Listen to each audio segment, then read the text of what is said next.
মানুষ ওনারা বলেন আমরা কাস্টমস থেকে এসেছি, আপনার এখানে আমাদের সার্চিং অর্ডার আছে, এটা এই সার্চ অর্ডারে সার্চ করছি। কিন্তু এখন তো জানেন দিনকাল খুব খারাপ, কোনো মানুষ অনেক সময় ভুয়ো দিয়ে চলে আসে বাড়িতে সকালবেলা।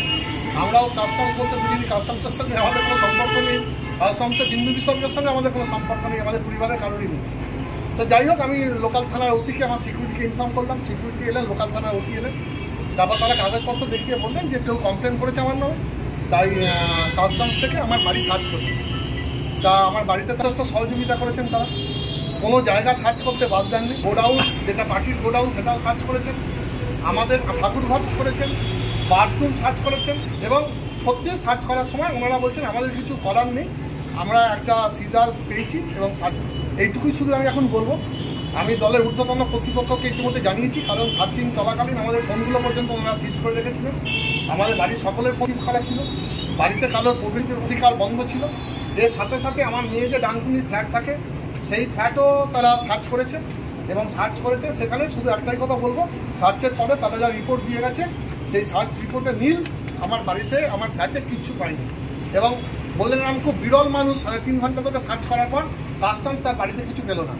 একটা ভুয়ো অভিযোগ, কারা করেছে কী করেছে আমি পুঙ্খানুপুঙ্খভাবে দলের উচ্চতর নেতৃত্ব পর্যন্ত অলরেডি জানিয়েছি।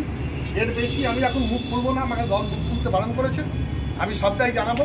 এই সার্চিং চলাকালীন কারা আমার বাড়ির আশপাশে এসেছিল, তারা আমার বাড়ির আশপাশে বসেছিল, কী তাদের উদ্দেশ্য ছিল, সমস্তই তদন্ত করছে, দল তদন্ত করছে, প্রশাসন তদন্ত করছে। অলরেডি এসপি সাহেবও ব্যাপারটা জানেন, সবাই জানেন। যাই হোক, দিনের শেষে আপনারা এটা নিতে পারেন যে সার্চিং করেছে আমার বাড়িতে এবং ফ্ল্যাটে দুটো জায়গাতে, তারা কিচ্ছু পায়নি, নীল দিয়ে গেছে।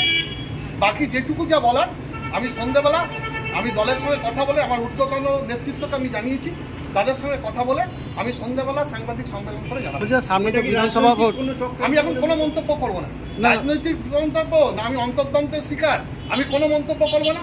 শুধু এটুকুই তারা বলেছেন যে এই প্রথম কাস্টমস সিজ করতে এসে আমার লেখা দুখানা বই তারা নিয়ে গেছে, ভালো লেগেছে বলে, এটাই আমার জীবনের প্রাপ্তি। দুখানা বই ভালো লেগেছে, তারা নিয়ে গেছে।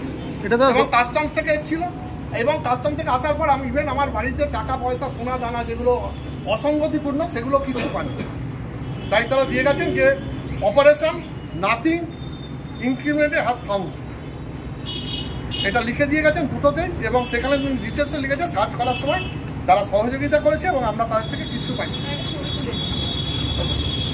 তাদের থেকে কিচ্ছু পাওয়া যায়নি।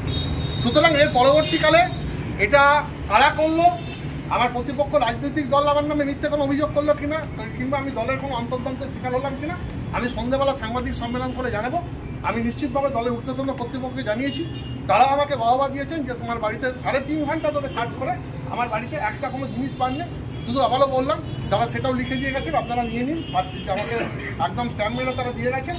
আর আমার বাড়ি থেকে দুখানা আমার লেখা বই তারা নিয়ে গেছেন, তারা বই পড়তে ভালোবাসেন বলে এই প্রথম কাস্টমস কারো বাড়িতে রেড করতে এসে বা সিজ করতে এসে বা মানে সার্চিংয়ের নিয়ে এসে, মানে ওয়ারেন্টে অর্ডার নিয়েছে, সার্চিং ওয়ারেন্ট নিয়ে এসে দুটো বই নিয়ে চলে গেছে। তার সামনে তো বিধানসভা ভোট, এর কি পূর্ণ প্রভাব বা আপনার